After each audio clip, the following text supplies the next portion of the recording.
Dictation will start abruptly after 5 seconds.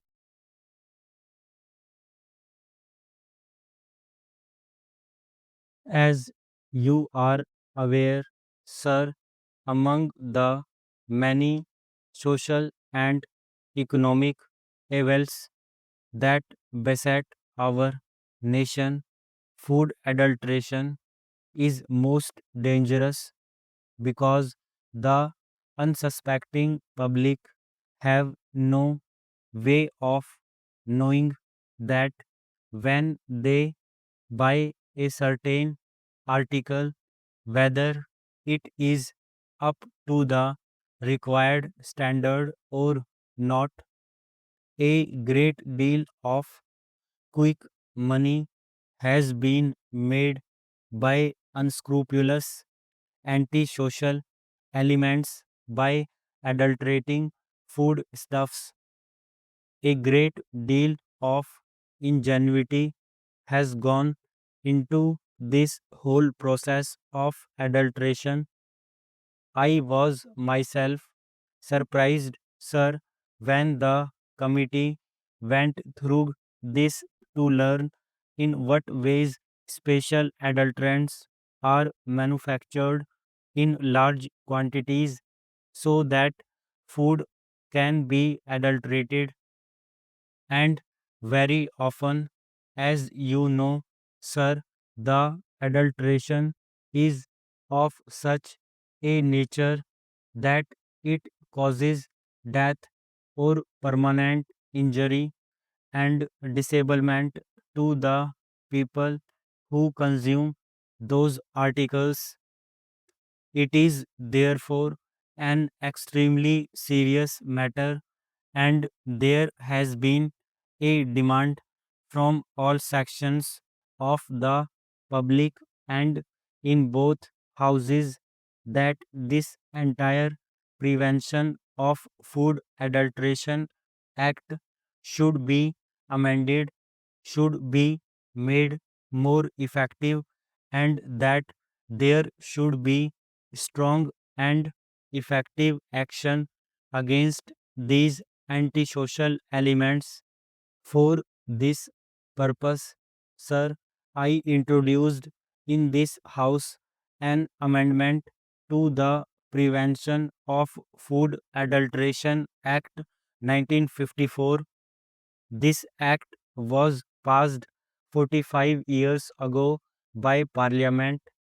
The experience of its administration, I must admit, sir, has not been very impressive so far, both because the act itself had loopholes and also, I must admit, because our administrative machinery, particularly in the states, was not really as effective as it should be.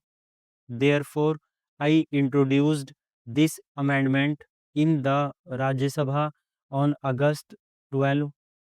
At that time, there was a demand from all sections of this House as well as the members of Parliament from the Lok Sabha and the general public that in view of the very important nature of this legislation, it should be referred to a joint select committee. So, in response to that, it was referred to a joint select committee. It had 33 sittings and presented its report. It looked into almost 250 memoranda and discussed this matter for a considerable period of time, about a year, and I would like to express my gratitude particularly to my honorable friend for his wise and mature guidance of the work of the committee, from which we benefited very greatly, and we took keen interest in the matter. The bill that has now emerged is definitely a great improvement upon the bill that we had originally introduced.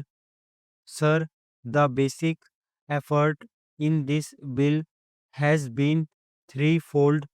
Firstly, to safeguard the interests of the consumers, because, as I said, it is the unsuspecting consumer, and particularly women and children and weaker sections of the society, who are the main victims of this evil. Secondly, it is to prevent undue harassment to the trader, whether it is the producer, the wholesaler, or the retailer, whereas we should certainly keep a very strict watch upon them. There should not be any cause for undue harassment. And thirdly, the Act should be capable of effective implementation, because there was a general feeling among the members of the committee that implementation had been lacking. These were the three major principles that were kept in mind by the committee in its deliberations. Sir, with your permission, I will very briefly put before the Honorable House some of the salient features of the bill that I have now presented. The finest point is that a distinction has been made between adulteration that is capable of easy detection by the eye and adulteration which is not. In other words, if something is adulterated and is visible, at least the consumer has the opportunity to take necessary precautions.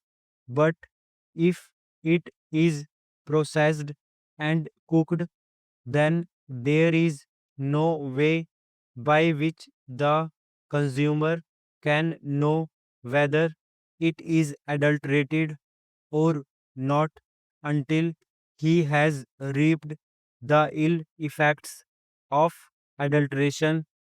Therefore, we have redefined primary food, and we have now, for the first time, introduced a graded system of punishments, a graded system of penalties.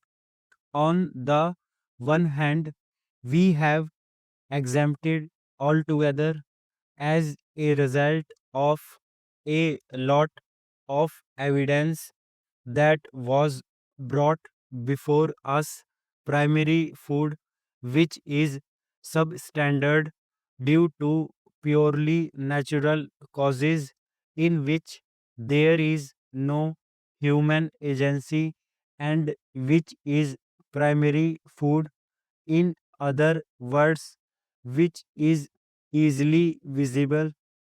In such cases, there is no penalty, and it has been taken out of the act. At the other hand, for deliberate adulteration, which can cause death or grievous injury, we have brought in punishments up to life imprisonment. So, what we have done is this: we have these five categories. Primary food adulterated due to purely natural causes is exempt. Then there is injurious and non injurious adulteration.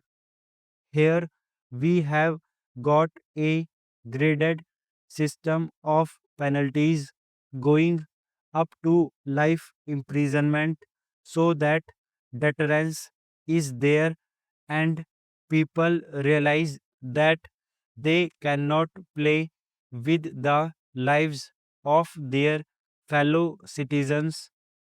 On the other hand, non guilty people are brought within the mischief of the act.